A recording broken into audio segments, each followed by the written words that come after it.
I remember my grandma's favorite story was about how everything cost 2 cents when she was young. But now, everything constantly got more expensive. And it was all because of the government. These uneducated pigs didn't know how to control prices.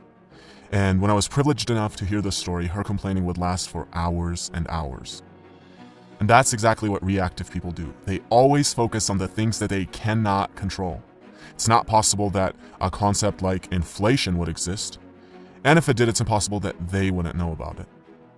On the other hand, proactive people realize, look, even if my complaining were completely objective, it doesn't help me, so I'm going to focus on what I can control.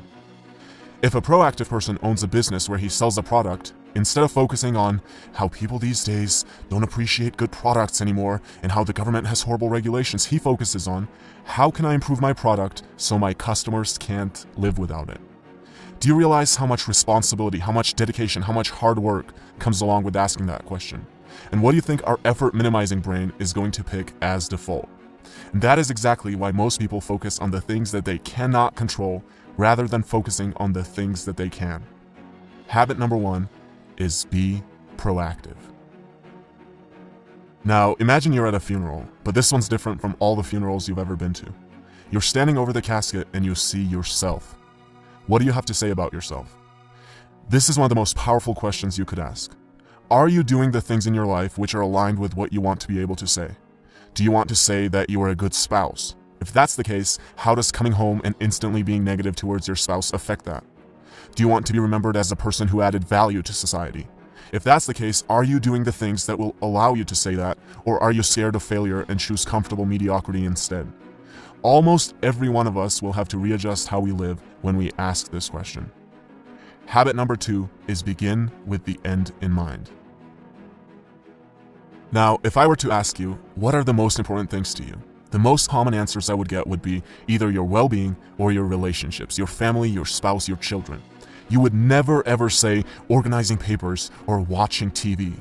But how many of us spend more time organizing papers and watching TV than planning our nutrition and going to the gym or cultivating a healthy family environment? There's a horrible disconnect between what we say and how we actually allocate our time. Habit number 3 is put first things first. Now, imagine you're an author and I'm an author, and we both write interesting books, and we both have access to an audience of about 100,000 people. I read your book and I love it, so I decide to share it with my audience, and as a result, you now have thousands of people buying your book and reading your ideas. You see this and think, who is this guy? Let me take a look at his book. You start reading my book and think I have ideas that are valuable, so you decide to share it with your audience. And as a result, I now have thousands of people buying my book and reading my ideas.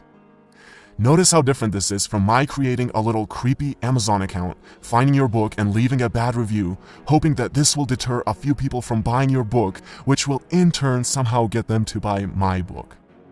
Habit number 4 is think, win, win. Stop thinking of everything as a zero-sum game. For you to win, another person does not have to lose. Something I want my viewers to do is to subscribe to my channel, but you will never hear me say, well, I worked really hard, guys. I dedicated so many hours to this. Please subscribe. Look, who cares if I worked hard? Who cares if I've spent days creating this video? The real questions are, does it offer value to you? And why should you dedicate your time to subscribing when you could be doing anything else that you want? Habit number 5 is something that I try to use every single day with every interaction that I have and with every comment that I reply to, and it is this: seek first to understand, then to be understood. Now, imagine there are 2 people and a tree with 5 apples on it. They're both too short to reach the apples, but if one of them sits on the other's shoulders, he can reach all 5 of the apples. This is called synergy. The whole is greater than the sum of its parts. Now, I'll be the first one to admit that you can't achieve this with everyone, but you should always be looking for opportunities to create synergy. With every synergistic opportunity you create, you can gather many more apples than you otherwise would by yourself. Habit number 6 is synergize.